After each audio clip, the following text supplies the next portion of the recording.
Pessoal, é apenas um breve acréscimo à notícia que a gente deu ontem sobre o professor Olavo de Carvalho, mas eu acho que é um acréscimo importante ressaltar que ele não morreu de Covid, ao contrário do que estão dizendo por aí. Essa notícia foi sugerida por Quirobalista e mais outras pessoas. Obrigado ao pessoal que sugeriu a notícia, obrigado a você que está assistindo o nosso vídeo. Se você gosta do nosso conteúdo, por favor, deixe o seu like, se inscreva aqui no canal, né?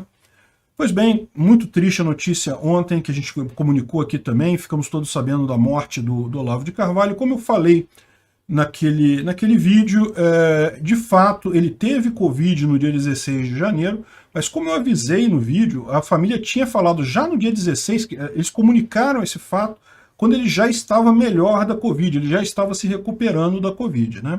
É lógico, como a morte dele foi logo agora, muita gente ficou na dúvida, e o pessoal da esquerda não perdoou, né? A quantidade de grosserias e obscenidades que você viu aí o pessoal da esquerda usando contra ele, na verdade, só indica o quanto, qual é a importância do Olavo de Carvalho, né? O fato do pessoal estar comemorando esse tipo de coisa só mostra duas coisas, né? O quão grande era o Olavo e o quanto era o tamanho do triplex que ele alugou na cabeça de cada um dos esquerdistas do Brasil, né?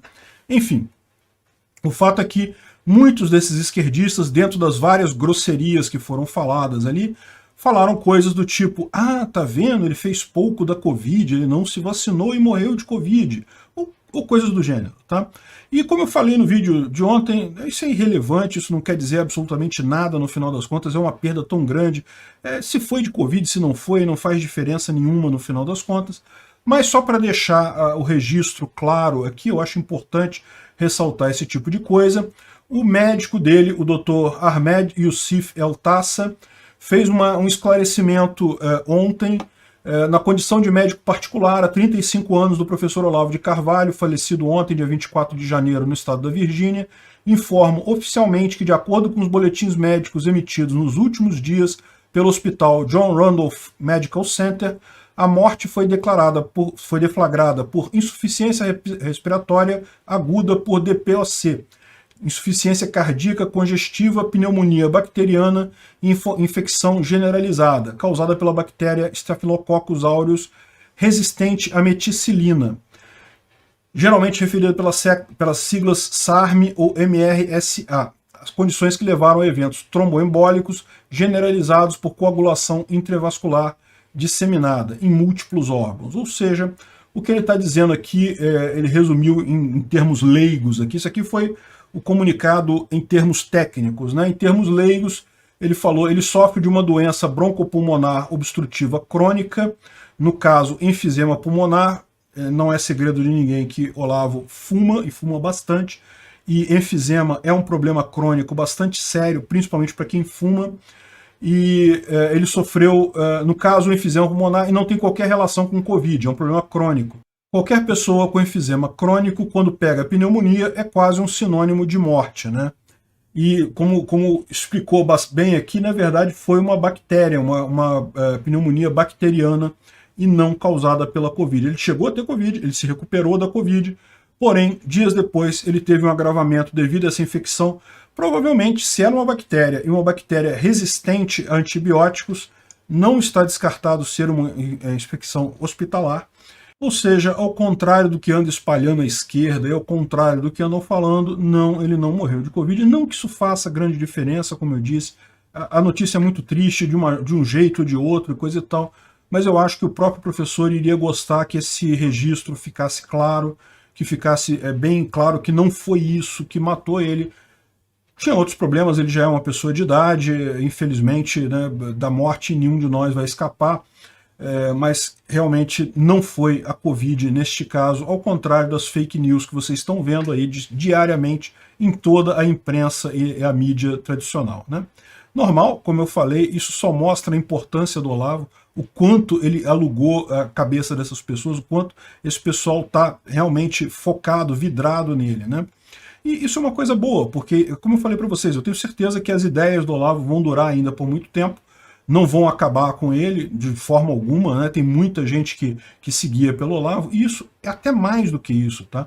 Elas tendem a ganhar uma força muito maior agora. Bom, como eu disse, é lógico que esse tipo de coisa não faz diferença nenhuma no final das contas, a tristeza continua a mesma, mas eu tenho certeza que o próprio Olavo preferiria que esse registro ficasse feito. Não foi Covid. Ah, não. Agora o Xi Jinping foi longe demais. Isso aí não, pô. Mexer no Clube da Luta é um absurdo. Vamos ver aqui como é que a China mudou o final do Clube da Luta. Essa notícia foi sugerida por Ares. Obrigado a quem sugeriu a notícia. Obrigado a você que está assistindo o nosso vídeo. Se você gosta do nosso conteúdo, por favor, deixe o seu like, se inscreva aqui no canal, né? Pra quem não sabe, o Clube da Luta é um filme, já virou cult, já, um filme muito bacana. Eu não lembro de que ano que ele é. É dos anos 80, né? É um filme... Não, 1999 o filme. Já é meio antigo, mas é um filme muito bom, muito bacana. Tem uma mensagem libertária importante, inclusive, no Clube da Luta. E no final, digamos, o cara que é o indivíduo que quer lutar contra o Estado e coisa e tal, ele ganha a parada, ou pelo menos o filme sugere que ele ganha a parada. E na China eles mudaram a conotação, dando a entender que o Estado ganha a luta contra o cara, né? Eu tô usando palavras vagas aqui porque eu não quero dar spoiler, né? Mas vamos fazer isso, vamos dar um spoiler aqui, porque afinal tem que contar como é que é o final do filme aqui, o que foi mudado no final do Clube da Luta. Se você não viu o Clube da Luta ainda, meu amigo, o que você está fazendo com a sua vida? Você está desperdiçando a sua vida neste momento. Não tem nada mais importante nas próximas 2 horas para você fazer que não seja assistir o Clube da Luta. Aí depois você volta aqui e aí eu posso falar o spoiler direito, né? Então, enfim, aviso de spoiler, tá? Eu vou falar o final do Clube da Luta. Bom, a história do Clube da Luta, todo mundo sabe, o cara ele participa de um Clube da Luta com várias outras pessoas e ele tem um oponente, coisa e tal, só que na verdade aquilo ali é uma briga interna dele, só fica revelado no final que na verdade o oponente dele não é uma pessoa real, é a própria cabeça dele, coisa e tal, e nesse meio tempo tem um plano dele para destruir o governo, para conseguir destruir as instituições, a coisa toda. É um negócio bastante libertário, coisa e tal, embora muito violento também, né? E no final, quando o Norton, né, que é o principal protagonista do filme, ele mata o alter ego dele, o Tyler Durden, que é o Brad Pitt, né? Então ele consegue matar, ele consegue contornar essa coisa que está na cabeça dele, e então ele vê vários prédios explodindo, ou seja, no final das contas ele ganhou a luta, né? Ele conseguiu destruir o governo e coisa e tal. E é uma visão anárquica, uma visão libertária, coisa e tal. Talvez, vocês sabem, né? Eu sou libertário, mas eu não defendo o uso de violência em situação alguma. O governo é uma entidade maligna, mas é uma entidade maligna que vai cair sozinho. Ninguém precisa sair explodindo prédio, fazendo essas coisas, eles vão cair sozinhos, fica tranquilo. Mas lá no filme chinês ficou diferente, olha só. Ele ainda diz que o cara matou o outro cara, né? Então ele consegue ainda bater na cabeça, ganhar, né, a luta interna dele. Mas então a polícia rapidamente, aí fica uma tela preta e a polícia rapidamente descobriu o plano e prendeu todos os criminosos, prevenindo, né, a explosão das bombas e coisa e tal, e o narrador vai para um asilo, é internado num asilo. Caramba, que desespero, pô, que sacanagem fazer isso com o Clube da Luta, cara. Ninguém merece esse tipo de coisa. Mas, felizmente, o pessoal lá na China, o que aconteceu? Eles chegaram a ver a versão original do filme. Só recentemente que numa outra colocação lá no serviço de streaming lá da Tencent, que botaram essa versão adulterada, certamente os oficiais chineses falaram, pô, que absurdo, como assim anarquia? Não, não pode, muda isso daí, coisa e tal. E daí botaram essa versão nova lá e né, com o Estado ganhando no final do maluco lá que brigava com ele mesmo. E que coisa esse tipo de coisa, né? Meu amigo, o Estado se sente ameaçado por essas coisas. Você pode achar que não, você pode achar que para eles, que problema tem, o que adianta um filmezinho apenas, um negócio apenas, um canalzinho no YouTube só. Isso ameaça o Estado, porque eles vivem da complacência das pessoas, da crença das pessoas de que o Estado é algo necessário. O mero fato de você encarar o Estado como algo desnecessário ameaça o Estado. Você não precisa fazer nada, não precisa explodir bomba, não precisa fazer nada de trágico, violento ou coisa assim para derrubar o Estado, basta você saber que o Estado não serve para nada. E isso é o grande medo do governo da China lá.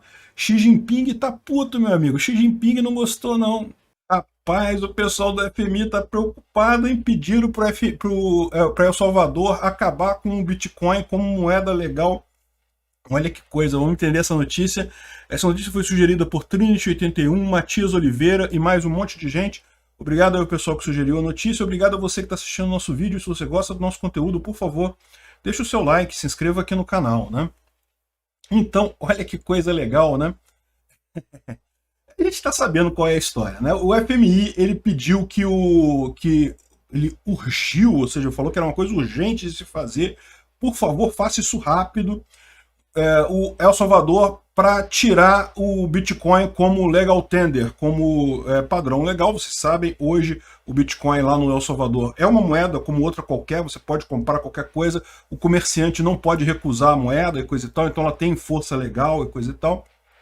A gente já contou essa história sobre El Salvador, que é uma experiência extremamente interessante, e a gente até comentou aqui como é que isso impactava, por exemplo, a regulamentação de criptomoedas aqui no Brasil, né? Porque na regulamentação de criptomoedas no Brasil, como o pessoal não quer evitar câmbio com outros países, eles falaram que excluíam daquela regulamentação moedas que são moedas de outros países, né? Moedas legais em outros países. Então, é aquele negócio, quando você está comprando Bitcoin, você está comprando a moeda de El Salvador. Então, não é uma criptomoeda aplicável naquela lei. Eu até mencionei isso quando eu falei da lei das criptomoedas aqui no Brasil. E da mesma forma, a lei de criptomoedas em vários outros países tem esse mesmo ponto, porque os caras não querem evitar criptomoedas de outros países, né? E tem vários países querendo fazer a chamada CBDC, né? Central Bank Digital Currency, ou seja, moeda digital de banco central, que seria... Não vou entrar em detalhe, porque eu já expliquei isso em vários vídeos, mas seria basicamente uma moeda do Banco Central similar a uma moeda digital, similar a um Bitcoin. Só que repara, aí eles ficam nesse dilema, porque como o Bitcoin está sendo aceito em El Salvador, ele se tornou um padrão, como uma outra moeda qualquer. Isso atrapalha a legislação de criptomoedas de todos os países. O FMI está desesperado com essa história. E pior, isso está atraindo tanto investimento para El Salvador, está atraindo tanta atenção para um país que até pouco tempo atrás muita gente nem ouvia falar dele, né? Todas as notícias que chegavam de lá eram notícias ruins, que você já tem uma fila de países querendo imitar El Salvador. E por isso que o FMI está tão preocupado, porque ele está vendo que isso vai fazer a famosa cascata, né? O efeito dominó, né? Cai um, depois cai outro, cai outro, cai outro, cai outro. Daqui a pouco os grandes países não vão ter alternativa que não ser declarar o Bitcoin como moeda legal também. Então, é lógico que ele está falando aqui que o presidente de El Salvador jogou as reservas do país no lixo, não sei o que lá, porque o Bitcoin deu uma caída significativa, né? Mas lembra, muitas das reservas de El Salvador foram compradas na última baixa, então na verdade ainda está positivo.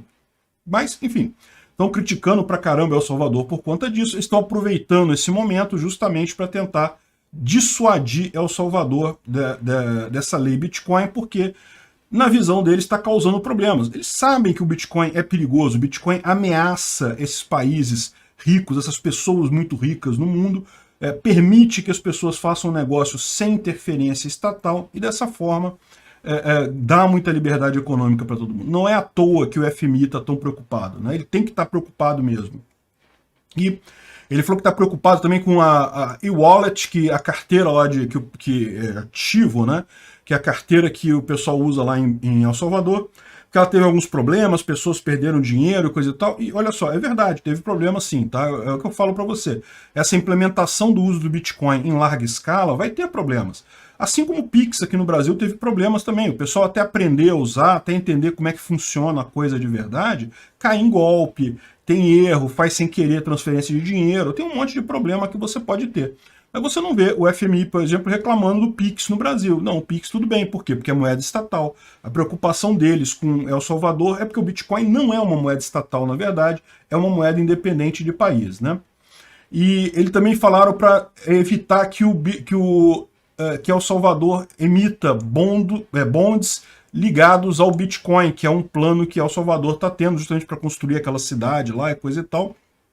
E que é uma coisa que pode ser um game changer, ou seja, você começa a ter de novo possibilidade de lucrar em Bitcoin. Você empresta Bitcoin para alguém para receber mais Bitcoin ainda, né? É uma coisa arriscada, mas é uma possibilidade, é um investimento possível, né? Então, olha que coisa, né? Isso mostra o desespero do pessoal. Não é só isso não, tá? Tem esse cara aqui também, o nome dele é Nouriel Rubini, extremo crítico do Bitcoin, coisa e tal, e que tá pedindo impeachment do Bukele por causa da adoção do Bitcoin, não sei o que lá. Que nego fica com esse negócio que é economista que previu. Ele previu nada.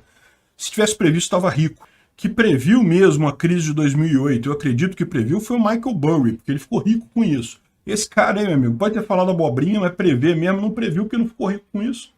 Enfim, então, no final das contas, estão querendo o impeachment do cara, e pode ter certeza que tem gente pressionando, tá? Não tenha dúvida que tem muito país apavorado com essa história e que está mesmo pressionando o pessoal lá, né? Que perdeu 50% do país, sei lá o quê, com o negócio, com investimento em Bitcoin, mas ele está comprando mais. Cara, o Bitcoin vai subir de novo, eu tenho certeza disso. Já estamos no inverno cripto? Estamos no inverno cripto, é isso daí, vai demorar um tempo. Mas vai voltar ao valor original, não tenha dúvida alguma. Eu fico até me perguntando até que ponto essa crise não está sendo forçada por países justamente para tentar ter uma desculpa para convencer El Salvador a tirar o Bitcoin como moeda legal. Esse pessoal está desesperado, eles estão desesperados literalmente, né? E lógico, tá o cara do BIS também falando, não, que bancos centrais são as melhores fontes de confiança.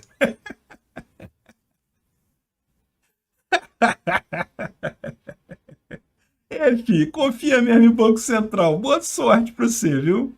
Pessoal, vamos falar da Bolsonaro TV, exatamente. Bolsonaro fez um aplicativo, olha que espertinho, hein? Saiu na frente do Trump e fez a rede social dele exclusiva da família Bolsonaro.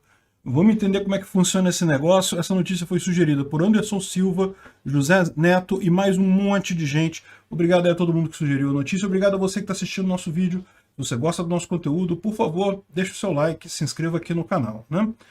Pois bem, é isso aí mesmo. Se você for lá no seu telefone, lá no App Store do iPhone, ou se você for em algum outro dispositivo aí, você já tem aqui o Bolsonaro TV. Se você clicar nele aqui, ele diz, selecione quem deseja acompanhar, e aparece para mim aqui apenas a foto do Bolsonaro por enquanto. E aqui você tem uma lista das notícias no Telegram, Twitter, YouTube, tudo referente a Instagram também, referente às mídias sociais que ele está participando. Você tem um concentrador de notícias, tem todas as notícias aqui. Realmente me parece um aplicativo simplesinho, mas bastante útil nisso daí, né? E é mais uma forma de evitar a censura do TSE, que eles estão doidos para censurar o Bolsonaro nisso daí, estão querendo fazer todo o possível, e você tem mais essa alternativa aqui. Então, interessante, funciona bem o aplicativo, estou vendo aqui, a gente pode clicar nas imagens aqui e ter acesso a ideia, a notícia. Olha só, fala para compartilhar mais informações. E ele abre o Twitter, e aí você vê lá o tweet do Bolsonaro. Interessante o aplicativo. Deixa eu parar só ele aqui. Então é isso aí, é um aplicativo interessante, não tem nada demais, não é um super aplicativo e coisa e tal, mas ressalta um problema do pessoal, o grande medo da oposição, que é justamente a força de Bolsonaro nas redes, que é imbatível, né? É lógico, a esquerda, os opositores aí do presidente já estão todos preocupados com esse negócio, o PDT já foi no TSE contra o aplicativo e não sei o que lá. Na verdade, eles já denunciaram para a Apple, porque segundo eles o aplicativo pega dados pessoais e coisa e tal, e é um absurdo. Já, certamente estão pressionando a Apple para tirar esse aplicativo do iPhone. É possível que tenha que tirar também do Android, coisa e tal. Tentem essa mesma coisa, porque segundo eles, o aplicativo... mas o próprio aplicativo admite em sua política de privacidade que tem acesso a dados técnicos dos dispositivos em que está instalado. Olha a frase do cara. Como mostrou a coluna na Apple Store, consta que Bolsonaro TV não coleta dados do usuário, mas em sua política de privacidade diz que o aplicativo tem acesso a dados técnicos dos dispositivos que está instalado. Caramba, não é a mesma coisa que dado do usuário, né? Mas enfim, deixa os caras brigar. O que eu imagino que está acontecendo aqui é aquela pressão tradicional da esquerda. Eu não duvido nada que consigam, porque o pessoal tem uma pressão muito grande. Não é o pessoal, esse pessoal artista, pessoal esquerdista de pouco dinheiro, não é isso. Quem pressiona mesmo são os caras grandes lá, o pessoal da elite socialista europeia, aqueles grandes investidores e coisa e tal que fazem pressão na Apple. Essa é a pressão que dá certo. Esse é o pessoal que realmente consegue pressionar a Apple, né? Então, não sei, vamos ver se consegue sobreviver. Esse aplicativo é mais uma forma que Bolsonaro tem de se comunicar com o eleitor, com quem que quer seguir ele. Repara, não é um negócio que você seja obrigado a assistir. Se você não quer esse aplicativo, você não instala. Não tem nada demais, não tem nada de errado nisso. Inclusive na legislação eleitoral, deixa muito claro que não há nenhum impeditivo de funcionários ou de candidatos terem sites, terem aplicativos, terem outras formas de comunicação na internet, né? A comunicação na TV aberta, ela é controlada, você tem um número de horas específicos para cada candidato, mas na internet, como ninguém é obrigado a ver nada na internet, você tem ilimitados, o acesso é limitado para cada candidato, né? E é exatamente esse o problema que o pessoal da esquerda vê, né? A gente já está sabendo, tem essa história toda de tentarem cancelar o Telegram e coisa e tal, proibir o Telegram e tal. Eu não acredito que vão fazer isso, tá? Estão falando muita coisa. O que eles estão falando tanto assim? Porque eles querem pressionar o pessoal do Telegram a ceder, a dizer que não, tudo bem, a gente vai fazer censura, então a gente vai aceitar recomendações do TSE para coisa e tal. Eles querem isso, entendeu? Eles querem pressionar o Telegram a isso. Eles sabem que na prática seria uma medida absurda esse tipo de coisa, estaria prejudicando um monte de gente, não vão fazer isso. E se fizerem, imediatamente em seguida a gente vai fazer vídeos explicando como contornar esse tipo de proibição por motivos óbvios, né? Porque isso aí é um absurdo, lei absurda não se cumpre, então é isso daí, a gente vai seguir fazendo isso daí. E eu só não faço um vídeo já explicando como contornar a eventual bloqueio do Telegram, porque eu não sei ainda como que eles vão implementar isso, né? Como eu falei para vocês, eles têm uma série de coisas que eles podem fazer para implementar isso. Eles podem alterar o DNS, eles podem bloquear a IP, eles podem fazer um monte de coisa para tentar bloquear um aplicativo, né? Nada disso bloqueia de fato, mas eles podem fazer. E quando eles fizerem, a gente vai ver o que eles fizeram e como que a gente contorna isso. É muito simples, qualquer coisa que eles façam dá para contornar. Enfim, qual que é o grande problema? Por que esse pessoal está tão preocupado com o Bolsonaro? Né? É o que eu falo para vocês, né? Em tese, Lula não ganhou a eleição, já não está com 500% das intenções de voto nas pesquisas? Já ganhou, pô, dá a faixa eleitoral para ele, que estão preocupados com o Bolsonaro na eleição, né?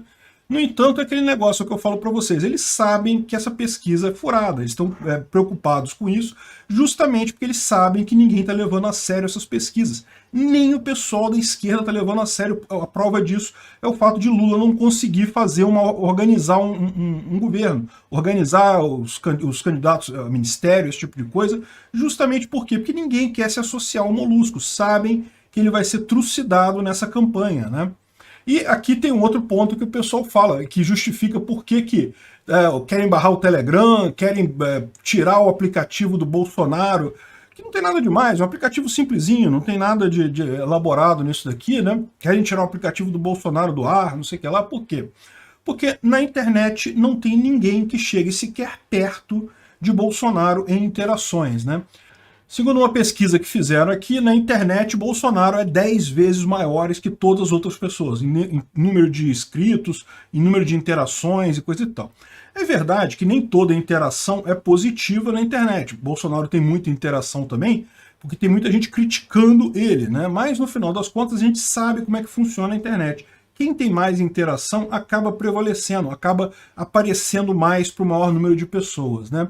E aqui eles até tentaram dar uma desculpa, não, porque ele perde em Lula para crescimento. É aquele negócio, né? O percentual de crescimento, né? Isso é fácil, pô. Depois que já está com milhões e milhões de inscritos, você ganhar mais 10% de inscritos é difícil. Quando você tem 3 inscritos, você duplicar o número de inscritos para 6 é molinho. Então, no final das contas, é besteira que eles estão falando aqui que perde para Lula em crescimento. Não tem lógica nenhuma. Bolsonaro está 10 vezes maior que Lula. Para Lula chegar perto, ainda falta muita coisa, né? E aqui também eles falam, né, que esse é a grande questão. O Bolsonaro está bem nas redes sociais. E a grande questão que eles fazem é justamente essa, estão desesperados porque eles percebem que cada vez mais a população está se guiando pelas redes sociais. Acabou, velha mídia, ninguém mais presta atenção naquilo. Tirando o Big Brother Brasil, que mesmo esse ano parece que está meio fraquinho o negócio lá, mesmo, tirando o Big Brother, ninguém mais presta atenção naquele troço, né? Enfim, é por isso que estão tão preocupados, né? E tem que estar preocupado mesmo, porque olha só, 2018 já foi crucial a rede social para a eleição do Bolsonaro. Este ano vai ser mais ainda. E daqui a 4 anos vai ser mais ainda. A tendência é cada vez mais a mídia tradicional perder espaço e a internet ganhar espaço. E nessa situação, Bolsonaro está muito bem colocado, né? Até lá no exterior, aqui o pessoal chorando aqui que não, que ele está fazendo autoritarismo na internet, no TikTok. Como autoritarismo? Que autoritarismo é no PT, cara. Esse pessoal não entende nada, fica ouvindo mídia tradicional brasileira, não sabe quem que é autoritário aqui, quem não é. Quem é autoritário aqui é a esquerda, não é Bolsonaro. Isso, quem dizem que só a mídia tradicional que fala que o cara é autoritário, né? E aqui está falando da explosão dele no TikTok, a quantidade de seguidores do Bolsonaro no TikTok, em outros aplicativos também.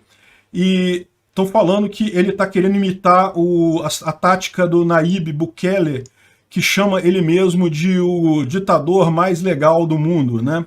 Eu não vejo Bolsonaro nesse sentido, não. Bem que Bolsonaro poderia mesmo seguir o Nayib Bukele lá de El Salvador e implementar o Bitcoin aqui. Mas eu vou ser sincero com vocês, eu não acredito que isso aconteça não, né? Então é isso daí. O pessoal está apavorado e tem motivos para estar. Eles estão perdendo o controle e vão perder mesmo.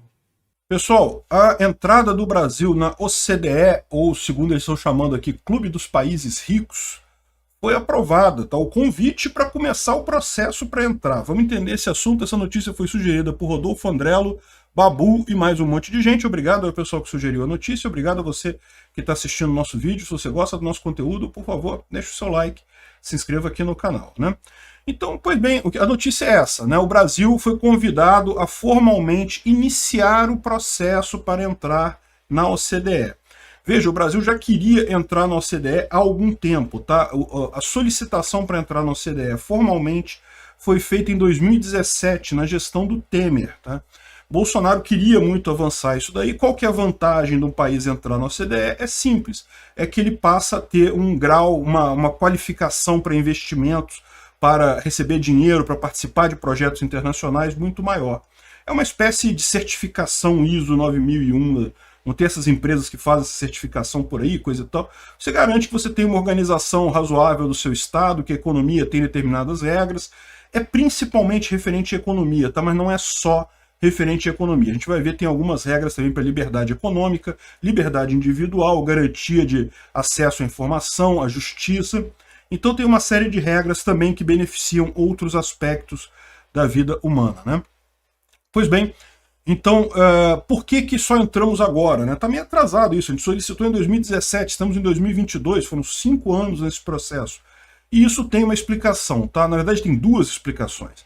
A primeira explicação é que o Macron estava barrando nossa entrada, tá? Como eles falam aqui na Folha, o Macron ele tem usado uma política de acusar o Brasil por crimes ambientais e coisa e tal, muito mais para tirar o foco das besteiras que ele tem feito lá na França do que para qualquer outra coisa. Mas, de qualquer forma, o público lá na França se sente sensibilizado por esse ataque do Macron à política ambiental brasileira, e com isso o Macron vinha adotando essa política e estava botando o pé na porta, não queria deixar o Brasil entrar na OCDE. Inclusive, houve uma oportunidade de ele entrar há 2 anos atrás, que foi explicitamente recusada pelo Macron, né? Mas não é só esse o motivo. O outro motivo é que havia uma discussão entre os Estados Unidos e a Europa sobre quantos países seriam aceitos por vez, quantos processos iniciar, né? Havia gente querendo que fosse um país só de cada vez, outros queriam um revezamento entre América Latina e Europa, porque olha só, se você olhar aqui o mapa dos países que estão na OCDE, são esses países em azul aqui, né? Eles já são países membros. Os países em verdinho são aqueles que estão postulando entrar na OCDE. Você pode notar aqui algumas ausências significativas. A China e a Rússia não fazem parte, justamente porque as regras da OCDE visam justamente garantir que a economia tem uma certa independência do Estado, e a gente sabe que nesses países não tem, né? São ditaduras brutais, inclusive absurdas até do ponto de vista das liberdades individuais, né? Na América Latina, apenas o Chile faz parte, mas tem vários outros países, até a Turquia, que não tem uma economia tão bacana assim, também está fazendo parte da OCDE e coisa e tal. Então, assim, qual que é a grande vantagem? É essa: você atendendo os requisitos da OCDE, você meio que ganha um certificado de que você tem um governo bem comportado na economia, né? Só para vocês terem uma ideia do tipo de diretriz que é, esse aqui é uma das diretrizes da OCDE referentes à administração de empresas estatais. Então ele fala, por exemplo, que o governo deve divulgar uma política de propriedade das empresas estatais, o governo não deve ser envolvido com a administração diária das estatais. Enfim, tem uma série isso aqui é um item, tá? São um total de 235 itens, se não me engano, o número é mais ou menos esse, que o Brasil teria que atender para entrar 251 instrumentos desse tipo aqui. Ó. Repara que o instrumento não é uma coisa pequena, tem muita coisa aqui. São 251 desses, esse aqui é só o referente a estatais, que o Brasil deveria atender. Segundo, até o momento, ele já consegue atender 103 dos 251, então ainda tem um caminho pela frente, isso não vai ser rápido. E no final das contas, isso precisa ser aprovado pelos países membros, o que significa que, como a França continua como país membro, a gente ainda corre o risco de, mesmo atendendo tudo, se o Macron ainda for presidente por lá, ainda ter o pé na porta barrado por ele, né? Nesse ponto, é importante notar que o fato da OCDE ter aceito um monte de país, aliás, esse é um outro ponto, ela não aceitou só o Brasil, ela aceitou vários países ao mesmo tempo, quer ver? Argentina, Peru, Bulgária, Croácia e Romênia. Então foram 3 da América do Sul e 3 da Europa. Lembra, havia discussão que os Estados Unidos queriam um país de cada vez, a Europa queria um da Europa e um da América do Sul de cada vez, só que essa discussão estava se atrasando há algum tempo, então já tinham vários anos que estava parado, e agora então aceitaram, foram 3 da América do Sul e 3 da Europa ao mesmo tempo para discussão, para avaliação lá, né? Esse processo não é um processo rápido, isso leva no mínimo 2 anos, na média 4 anos, mas pode levar até mais de 4 anos, como eu disse, mesmo que você esteja atendendo tudo, os outros estados membros podem barrar você, então no final das contas ainda existe esse risco de a gente ser barrado, mas olha só, o fato de estarem havendo essas grandes brigas e arruaças aí entre a Rússia e a Europa, mais os Estados Unidos, isso acaba sendo uma boa notícia para a gente, porque se torna muito importante nesse contexto o apoio do Brasil e da América Latina como um todo. Não é à toa que a OCDE colocou esse monte de gente nessa turma para tentar ganhar apoio político desse pessoal. Vai haver um interesse firme agora de que o pessoal entre, justamente para evitar um alinhamento ao contrário, um alinhamento à China ou um alinhamento à Rússia, né?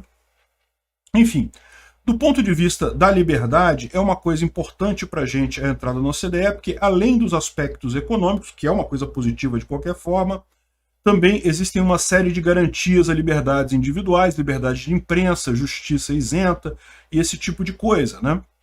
Veja, não é que vamos supor que 2026 ganhe o Ciro Gomes da vida, um maluco desse da esquerda da vida, que vai querer fazer controle social da mídia, essas loucuras completas.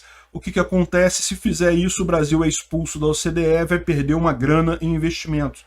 Então isso se torna uma garantia maior de que a gente vai ter liberdade por aqui.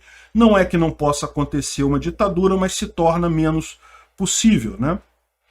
Então, esse tipo de coisa é algo desejável do ponto de vista da liberdade, tanto a liberdade econômica quanto a liberdade social.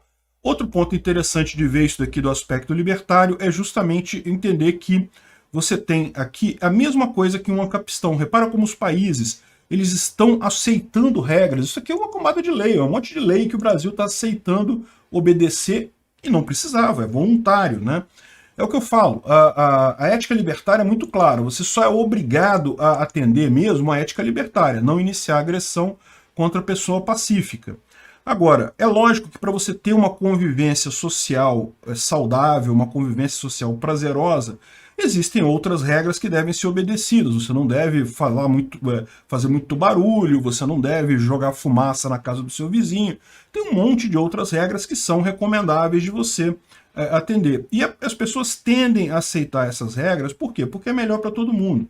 É exatamente o caso da OCDE. O Brasil não precisa assinar, mas ele sabe que se ele assinar, ele vai ter acesso a mais negócios, a mais investidores, a mais possibilidade de comércio, então vale a pena ele obedecer a isso para atender essa ideia. É exatamente isso que se propõe no libertarianismo, que ao invés de você ter a punição, se o cara fizer isso, ele vai ser punido, se ele fizer som alto, ele vai ser punido, você faz uma coisa que é muito mais inteligente, você traz incentivo para quem adere àquela ideia. Então a pessoa tem interesse em atender aquela regra, por quê? Primeiro porque ela aceitou voluntariamente a regra, e segundo, porque ela sabe que ela vai perder dinheiro se ela não atender aquela regra na forma de negócios que ela não vai conseguir fazer. Então, é uma boa notícia. Não é para agora, como eu falei, esperem para daqui a 4 anos, talvez no segundo governo do Bolsonaro, pode ser que já temos isso, mas não é garantia. De qualquer forma, seria uma boa notícia. Pessoal, vamos falar sobre o Dória. O Dória está sumido. Vocês repararam que é um tempão que ele não aparece na televisão, não falam nada dele. Qual foi a do cara? Desistiu da corrida? Vamos entender esse assunto. Essa notícia foi sugerida por Frank Castle.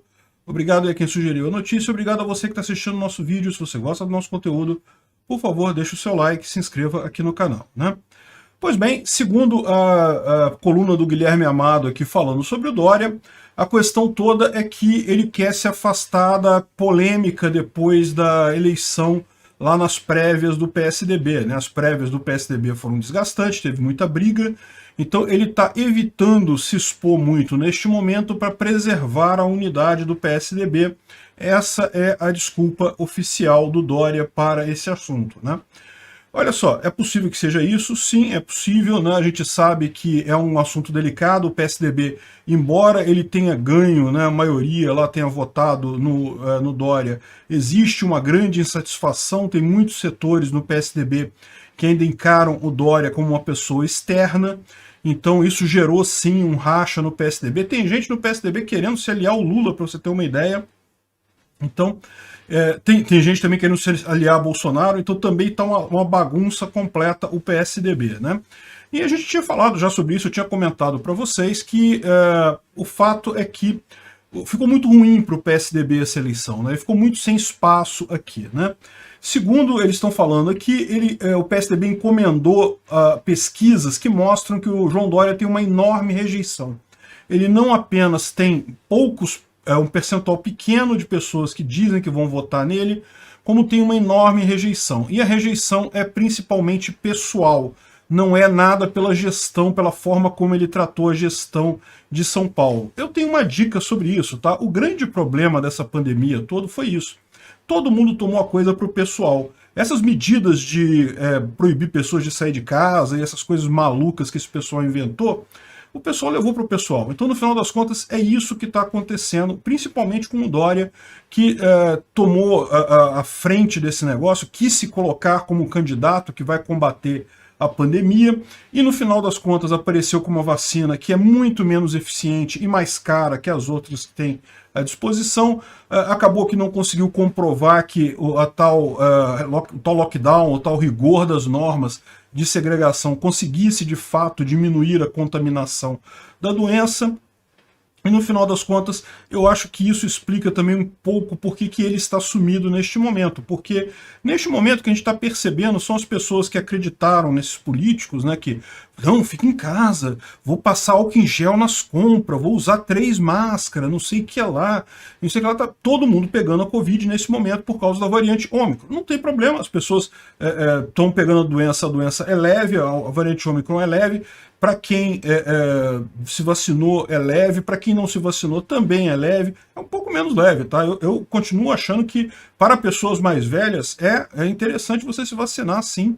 Se você não teve a doença ainda, mesmo que você não tenha tido a Ômicron ainda, vale a pena você se vacinar, porque embora seja uma doença mais leve nessa variante, ela ainda pode gerar condições mais sérias, né? Mas o fato é, As pessoas que seguiram todas as recomendações e coisa e tal estão começando a se perguntar, pô, afinal, né, o que houve com essa história? Porque claramente deu errado, né? Ou seja, claramente não funcionou. Na prática, o pessoal está vendo que todas essas medidas que foram propostas pela OMS, que a Rede Globo fazia questão de falar a cada minuto durante esse tempo todo e coisa e tal, no final das contas não resolveram o problema, né? Tá todo mundo pegando a Covid, a Ômicron, e isso certamente vai fazer com que a infecção ou a doença diminua muito de força.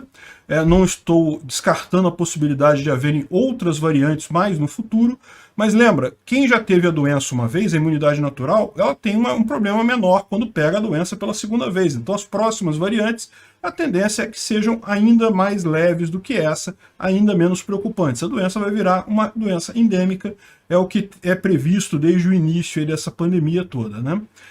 Então, esses políticos, principalmente os políticos que abraçaram a causa de vou resolver o problema da pandemia, estão pagando este preço neste momento. Eu até fiz um artigo, eu falei sobre um artigo do The Guardian, que saiu falando sobre o caso do Boris Johnson lá na Inglaterra, mas que abraçou outros casos também, falando que absolutamente todos os líderes mundiais que estavam no momento desse tratamento da pandemia estão sofrendo a consequência política disso, estão pagando o preço político disso, porque ficou claro para a população que esse pessoal não tem capacidade de fazer esse tipo de coisa, não sabe o que fazer nessa situação, e nenhuma outra verdade é essa, né? O Dória, então, está querendo ficar escondido durante esse período que está todo mundo pegando a Ômicron, justamente para evitar aparecer, para o pessoal lembrar, foi esse cara aí que falou que ia resolver o problema com essas vacinas e com lockdown e com não sei mais o que.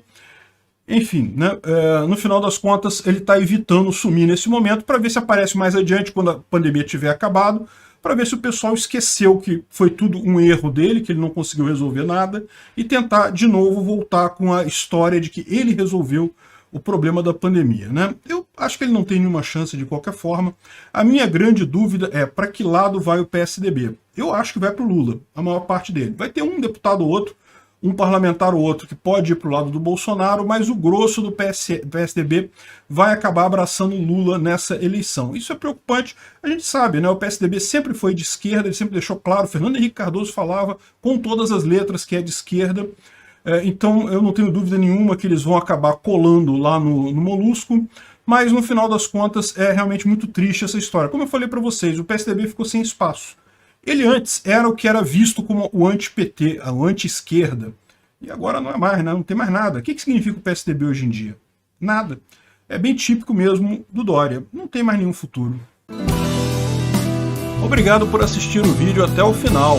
Além de curtir, compartilhar e se inscrever no canal, considere se tornar patrocinador com valores a partir de R$ 1,99. Clique no botão Seja Membro abaixo para saber as condições e vantagens de patrocinar o canal. Mais informações sobre o nosso projeto, visite nossos sites indicados na tela.